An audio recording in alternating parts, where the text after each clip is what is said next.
ọ̀fẹ́ mi tó fún ọ. Ó tó. Oore ọ̀fẹ́ mi tó fún ọ. Oore ọ̀fẹ́ tí kò lẹ́gbẹ́. Oore ọ̀fẹ́ mi tó fún ọ.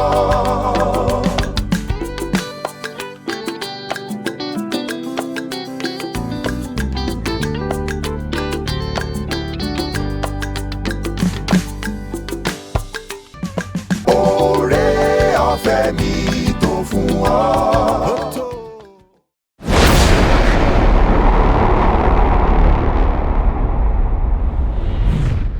Mo kí gbogbo ẹ̀yin ènìyàn Ọlọ́run dédé àkókò yìí. Mo kí wa káàbọ̀ sí àkókò oore ọ̀fẹ́ Ọlọ́run mìíràn fún ti ọjọ́ òní. Lórúkọ Jésù Kristi ọmọ Ọlọ́run, oore ọ̀fẹ́ rẹ̀ yóò ṣe àṣepé iṣẹ́ nínú ayé wa. Ẹ jẹ́ kí a gbàdúrà. Ní orúkọ Jésù, Olúwa gbé yín ga yín lógo fún àkókò oore ọ̀fẹ́ yìí. Olúwa ẹ gba ọpẹ́ wa. Olúwa, nínú ọ̀rọ̀ tí ẹ ó bá wa sọ ní àkókò yìí, Olúwa mo gbàdúrà pé kẹ́ ẹ fún wa ní òye ọ̀rọ̀ náà. Lórúkọ Jésù, Olúwa ẹ ṣe bẹ́ẹ̀ fún wa. Ohun tó tọ́, ohun tó yẹ láti ṣe nípasẹ̀ ọ̀rọ̀ náà, oore ọ̀fẹ́ láti ṣe, Olúwa ẹ fi fún wa. Ọlọ́run ògo ni fún orúkọ yín ní orúkọ Jésù Kristi Olúwa wa. Àmín. Orúkọ mi ni Àlùfáà Stephen Abiodun Ọládipúpọ̀ láti inú ìjọ onítẹ̀bọmi Ògo Olúwa ní agbègbè Àkóbọ̀ nílùú Ìbàdàn. Èmi náà ni màá máa mú ọ̀rọ̀ Ọlọ́run tọ̀ wá ní àkókò yìí. Orí ọ̀rọ̀ tí a ó sì máa gbéyẹ̀wò, ó ní mo pè ní Ọlọ́run gbọ́ kíkùn rẹ. Ọlọ́run gbọ́ kíkùn rẹ. A máa kà láti inú ìwé Ẹ́kísódù orí ìkẹrìndínlógún. A ó kà láti ẹsẹ̀ ìkẹjọ títí dé ẹsẹ̀ ìkejìdínlógún. Ẹ́kísódù orí ìkẹrìndínlógún láti ẹsẹ̀ ìkẹjọ títí dé ẹsẹ̀ ìkejìdínlógún. Ọlọ́run kà báyìí pé Mósè sì wí pé báyìí ni yóò rí nígbà tí Olúwa yóò fún yín ní ẹran jẹ ní àṣálẹ́ àti oúnjẹ àjẹyó ní òwúrọ̀, nítorí tí Olúwa gbọ́ kíkùn yín tí ẹ̀yin kùn sí i. Ta ni àwa? Kíkùn yín kì í ṣe sí wa, bí kò ṣe sí Olúwa. Mósè sì sọ fún Árónì pé sọ fún gbogbo ìjọ àwọn ọmọ Ísírẹ́lì pé ẹ súnmọ́ iwájú Olúwa, nítorí tí ó gbọ́ kíkùn yín. Ẹsẹ̀ ìkẹwàá, ó sì ṣe nígbà tí Árónì ń sọ fún gbogbo ìjọ àwọn ọmọ Ísírẹ́lì, wọ́n sì bójú wo ìhà ijù, sì kíyèsí ògo Olúwa hàn ní àwọsánmọ̀ náà. Olúwa sì sọ fún Mósè pé èmi ti gbọ́ kíkùn àwọn ọmọ Ísírẹ́lì. Sọ fún wọn pé ní àṣálẹ́ ẹ̀yin ó jẹ ẹran, àti ní òwúrọ̀ a ó sì fi oúnjẹ kún yín. Ẹ̀yin ó sì mọ̀ pé èmi ni Olúwa Ọlọ́run yín. Ẹsẹ̀ ìkẹtàlá, ó sì ṣe ní àṣálẹ́ ni àparò fò dé, wọ́n sì bo ibùdó wọn mọ́lẹ̀, àti ní òwúrọ̀ ìrì sì sẹ̀ yí gbogbo ibùdó náà ká. Nígbà tí ìrì tí ó sẹ̀ bolẹ̀ sì fà sókè, sì kíyèsí lórí ilẹ̀ ijù náà ohun ribiribi, ó kéré bí ìrì dídì ní orí ilẹ̀. Nígbà tí àwọn ọmọ Ísírẹ́lì sì rí i, wọ́n wí fún ara wọn pé kí ni èyí? Nítorí tí wọn kò mọ òun náà. Mósè sì wí fún wọn pé èyí ni oúnjẹ tí Olúwa fi fún yín láti jẹ. Ẹsẹ̀ ìkẹrìndínlógún, èyí ni ohun tí Olúwa ti pa láṣẹ kí olúkúlùkù kí ó máa kó bí ìwọ̀n ìjẹ rẹ̀, òsùwọ̀n omeri kan fún ẹnì kọ̀ọ̀kan gẹ́gẹ́ bí iye àwọn ènìyàn yín, kí olúkúlùkù yín mú fún wọn tí ó wà nínú àgọ́ rẹ̀. Ẹsẹ̀ ìkẹtàdínlógún, àwọn ọmọ Ísírẹ́lì sì ṣe bẹ́ẹ̀, wọ́n sì kó ẹlòmíràn púpọ̀ jù, ẹlòmíràn ní àìtó. Nígbà tí wọ́n sì fi òsùwọ̀n omeri wọ̀n, ẹni tí ó kó púpọ̀ kò ní nǹkan lé, ẹni tí ó sì kó kéré jù kò ṣe àìtó wọn sí olúkúlùkù bí ìjẹ tirẹ̀. Èyí ni abala Bíbélì tí a ó máa gbégbà kà. Abala àkọ́kọ́ ẹsẹ̀ ìkejìlá yóò sì jẹ́ ẹsẹ̀ wúrà tí ó kà báyìí pé èmi ti gbọ́ kíkùn àwọn ọmọ Ísírẹ́lì. Nígbà tí ènìyàn bá kùnà láti mọ ohun tí Ọlọ́run ní fún òun. Ó ṣeé ṣe láti má mọyì ohun tí Ọlọ́run ti ṣe sẹ́yìn tàbí ohun tó ń ṣe lọ́wọ́lọ́wọ́. Pàápàá jùlọ nígbà tí ènìyàn bá wà ní àkókò ìṣòro, tí ènìyàn bá ń la ìlà kọjá, ọ̀pọ̀ ènìyàn kò ní rántí ohun tí Ọlọ́run ti ṣe sẹ́yìn. Ọ̀pọ̀ ènìyàn kò ní rántí ohun tí Ọlọ́run ní fún òun níwájú. Ohun tó ń ṣẹlẹ̀ lọ́wọ́lọ́wọ́ ni ọ̀pọ̀ ènìyàn máa ń wò, ni ọ̀pọ̀ ènìyàn máa ń tẹjú mọ́.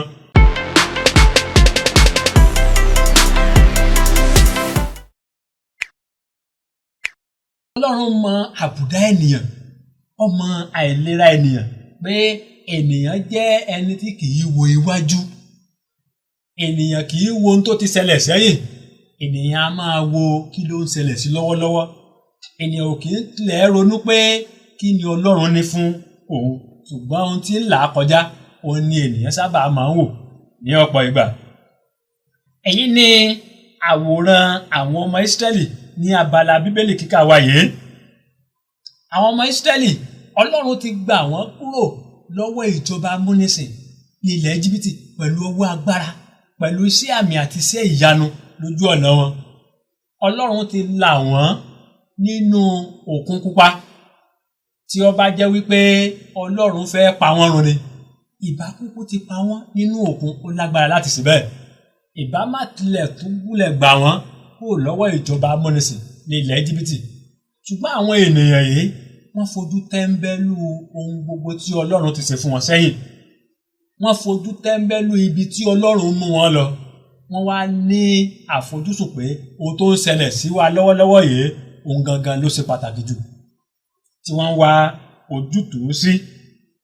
Tí Ọlọ́run bá fẹ́ pa wọ́n, Ọlọ́run ìbá ti pa wọ́n nínú Òkun Pupa, ṣùgbọ́n ó dá wọn sí, kò pa wọ́n run nínú òkun. Bẹ́ẹ̀ gẹ́gẹ́ bí Ọlọ́run jẹ́ Ọlọ́run aláàánú, ní ẹsẹ̀ 12, ó ní èmi ti gbọ́ kíkùn yín. Èmi ti gbọ́ kíkùn àwọn ọmọ Ísírẹ́lì. Ó wá ń sọ fún ìránṣẹ́ rẹ̀ pé kó sọ fún wọn. Sọ fún wọn pé ní àṣálẹ́ ẹ̀yin ó jẹ ẹran, àti ní òwúrọ̀ a ó sì fi oúnjẹ kún fún yín. Ẹ̀yin ó sì mọ̀ pé èmi ni Olúwa Ọlọ́run yín. Ọlọ́run ní ìmọ̀lára tó ga jù fún gbogbo ohun tí ó dá, pàápàá jùlọ àwa ènìyàn rẹ̀. Ọlọ́run ní ìmọ̀lára tó ga jù, bí kí àwa pàápàá ká tó mọ àìní wa ni Ọlọ́run ti mọ̀ ọ́n. Ọlọ́run mọ ohun gbogbo tí a fẹ́, ó mọ ohun gbogbo tí a nílò ní àkókò kọ̀ọ̀kan.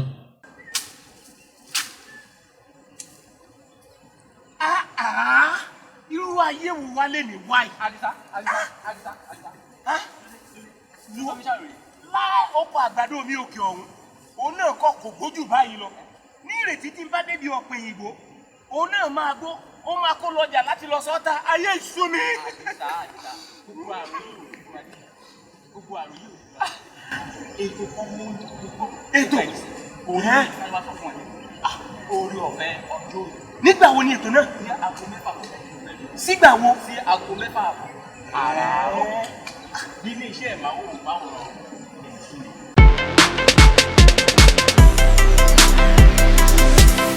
Bó tilẹ̀ jẹ́ pé Ọlọ́run máa ń korò ojú sí kíkún ènìyàn nígbà tí nǹkan ò bá lọ déédé, ṣùgbọ́n síbẹ̀ ó jẹ́ aláàánú, ó jẹ́ olóore ọ̀fẹ́.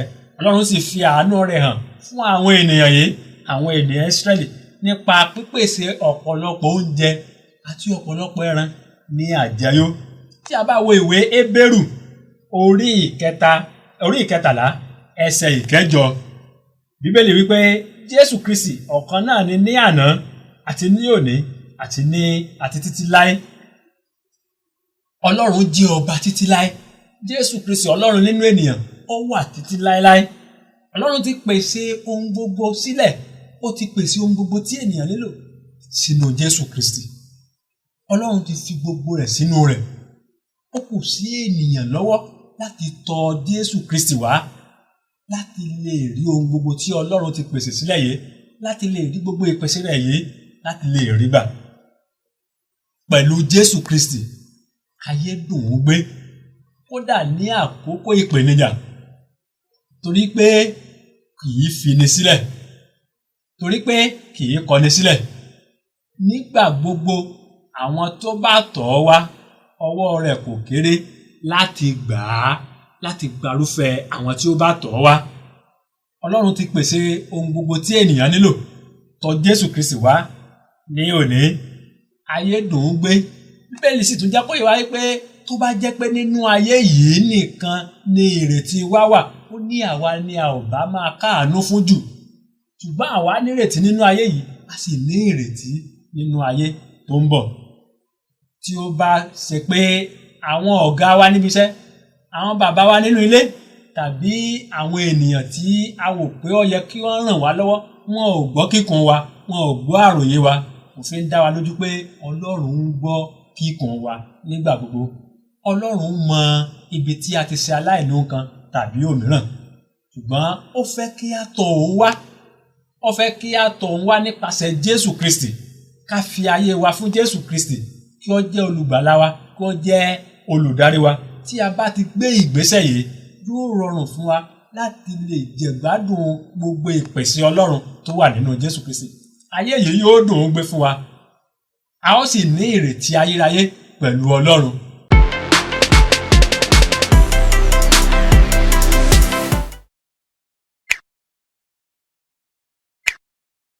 Ipò wo ni ìwọ wà ní àkókò yìí? Ǹjẹ́ o ti fi ayé rẹ fún Jésù Kristi bí? Ǹjẹ́ o ti tọ̀ ọ́ wá? Mo kí ọ kú oríire tó bá ti gbé ìgbésẹ̀ yìí. Mo sì rọ̀ ọ́ láti tẹ̀síwájú láti lè máa túbọ̀ bá a rìn sí. Ṣùgbọ́n tó bá jẹ́ pé ìwọ ò tí ì gbé ìgbésẹ̀, àkókò oore ọ̀fẹ́ mìíràn nìyí. Tọ̀ Jésù Kristi wá láti gbádùn gbogbo ìpèsè Ọlọ́run tó wà nínú Jésù Kristi. Bí a ṣe ń ṣe èyí yóò dára fún wa. A ṣe ń tẹ̀síwájú nínú ìgbòkègbodò wa, bí a ṣe ń tẹ̀síwájú nínú iṣẹ́ òòjọ́ wa, bí a ṣe ń tẹ̀síwájú nínú ìrìn àjò wa. Mo ń rọ̀ wá pé kí a fi àròyé sílẹ̀, kí a tọ̀ Jésù Kristi wá, ká kàn sọ ẹ̀dùn ọkàn wa fún òun nìkan ni, òun yóò sì mú wa sí rere. Bí a ṣe ń ṣe èyí yóò dára fún wa ní orúkọ Jésù Kristi. Jẹ́ ká tẹríba ba fún àdúrà. Ká gbàdúrà pé Olúwa, mo tọ̀ ọ́ wá lónìí. Olúwa gbà mí. Olúwa gbà mí. Olúwa, ní abala wọ̀nyí, ní agbọn wọ̀nyí, mo nílò ìpèsè rẹ. Mò ń kùn, mò ń ṣàròyé, mò ń ṣàyàn láti ní èyí, láti nítọ̀hún. Olúwa ṣàánú fún mi. Pèsè fún mi bó ṣe pèsè fún àwọn ọmọ Ísírẹ́lì ní aginjù tí wọ́n ní ànító àti àníṣẹ́kù. Ní orúkọ Jésù Kristi, Olúwa wa. Àmín. Mo rọ̀ olùgbọ́ wa kọ̀ọ̀kan láti tẹ bọ́tìnì pupa tó wà ní abẹ́ fọ́nrán tí ò ń wòye. Èyí yóò fún ọ ní oore ọ̀fẹ́ láti lè tẹ̀síwájú, láti lè máa gbọ́ ọ̀rọ̀ oore ọ̀fẹ́ Ọlọ́run lójoojúmọ́ fún ayé rẹ. Nípa ṣíṣe èyí, o ó máa dàgbà sí lẹ́mìí. Ìbárìn rẹ pẹ̀lú Ọlọ́run yóò sì máa lọ déédéé. Bákan náà, tí a bá wo abala kejì, a ó rí àmì aago kan tó wà níbẹ̀.